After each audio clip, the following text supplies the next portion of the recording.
Oi gente, eu sou a Ione do blog Minha Vida Literária. Terça-feira é dia de tag aqui no Veda do canal e hoje eu trago pra vocês a tag 7 livros, 7 sentimentos, criada pelo canal Geek Freak e sugerida pra mim pela leitora Danúbia Souza.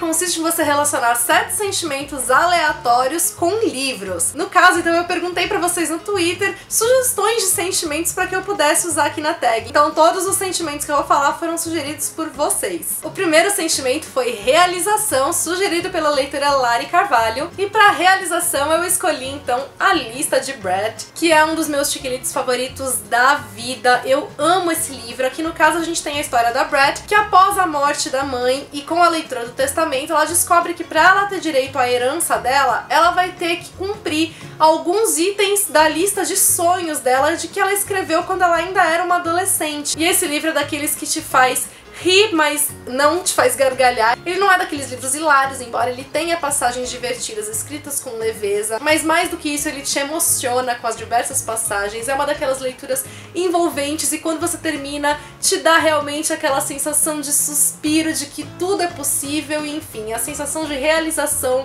aqui da Brad é muito grande e contagiante, sem dúvida alguma. O próximo sentimento, aliás, os próximos dois, foram sugeridos pela Letícia Gols do blog Livros Vamos Devorá-los. Ela me sugeriu, na verdade, 4 sentimentos, mas eu acabei selecionando só 2 pra fazer a tag. O primeiro deles, então, foi alegria, e pra ele eu escolhi A Procura de Audrey, da Sophie Kinsella, e eu acho que esse livro dá a sensação de alegria por 3 diferentes motivos. O primeiro é que é um livro de Sophie Kinsella. A escrita dela é extremamente divertida, tem passagens hilárias aqui que te faz gargalhar, então é um livro alegre por isso.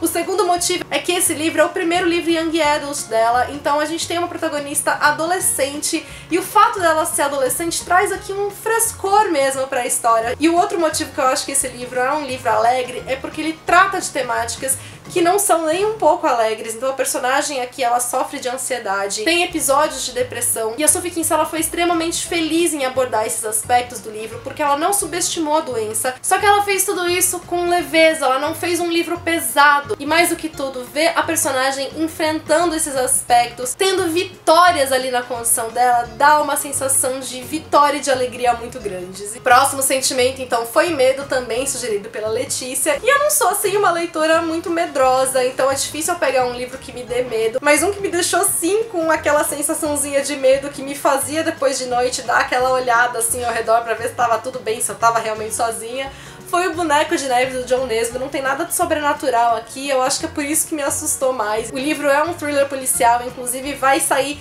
filme dele adaptado no final do ano. O próximo sentimento foi sugerido pela leitora Mari e foi amor. A minha escolha ficou pro Primeiro e Último Beijo, que foi um livro que eu amei, eu considerei o meu melhor romance do ano passado. O que eu gostei tanto dessa história foi que a gente acompanha a trajetória das personagens aqui por mais de 6 anos, a gente vê as indas e vindas delas e o melhor de tudo, essas idas e vindas não são contadas cronologicamente, o que fez com que a leitura ficasse mais interessante, e eu gostei muito de ver como elas enfrentam conflitos em momentos diversos. Eu acho que isso foi muito real. Elas têm as suas dificuldades, elas lutam para manter as suas individualidades enquanto elas estão juntas, ainda que tenham um sentimento muito forte unindo as duas. O próximo sentimento foi sofrência, indicado pela leitora Michelle. Minha escolha então ficou para O Caminho para Casa, da Christine Hanna, que inclusive foi recentemente lançado com uma nova capa. É o meu livro favorito da autora. E falou em Christine Hanna, a gente fala em emoção, os livros dela são de sofrência, as personagens sofrem e a gente sofre junto com elas. E eu acho essa história aqui maravilhosa, ela pega muito na questão da maternidade, que aliás eu acho que é um assunto comum entre os livros da autora. E se você quer saber mais sobre eles, fiquem de olho aqui no Veda, porque ainda essa semana vai ter vídeo exclusivamente falando sobre a Christine Hanna e os livros dela. E os últimos 2 sentimentos foram indicados pela Nath, do blog Ei Nath, e o primeiro deles então foi ansiedade, para o qual eu escolhi O Voo da Libélula. Aqui eu considerei ansiedade, não ansiedade patológica, mas ansiedade realmente como sentimento, aquela sensação, né, de você fica realmente ansioso querendo algo rápido. E a minha escolha então ficou pro Voo da Libélula por conta que foi esse sentimento que o livro me despertou desde o início. Ocorreu um acidente de avião na década de 80 que apenas uma bebê de 3 meses sobreviveu inexplicavelmente. Acontece é que haviam 2 bebês da mesma idade nesse voo e ninguém sabe dizer então a qual família essa bebê pertence. Então as famílias delas começam a brigar pela identidade da menina e se passam assim 18 anos na história sem que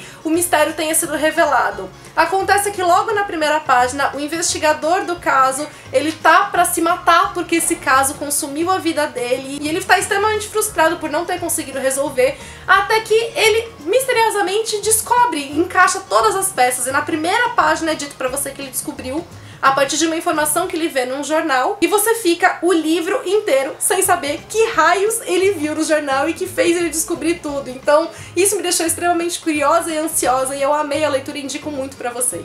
E o outro sentimento que a Nath indicou foi cumplicidade, e pra isso eu escolhi Pequenas Grandes Mentiras, e que ganhou uma série de TV recentemente adaptada pela HBO. Aqui no caso, uma morte acontece numa festa de uma escola e a investigação não sabe dizer se a morte foi acidental, se foi um homicídio, e você começa o livro então sem saber nem quem foi que morreu, por que morreu, e aos poucos a história vai sendo contada até chegar nesse ponto. Tudo começa então na escola, com uma das crianças sofrendo bullying e acusando uma outra criança de ter causado esse bullying, e aí as mães, os pais ali da escola começam na verdade a entrar em conflitos entre eles por causa desses acontecimentos entre as crianças, e pouco a pouco a gente vai descobrindo mais das vidas delas, enfim. Embora o livro todo em muitas passagens não demonstra assim tanta cumplicidade, porque realmente você vê assim pais, cada um praticamente de um lado ali da batalha, digamos assim, no final houve uma sensação tão grande de cumplicidade que aquilo me emocionou durante a leitura. Eu achei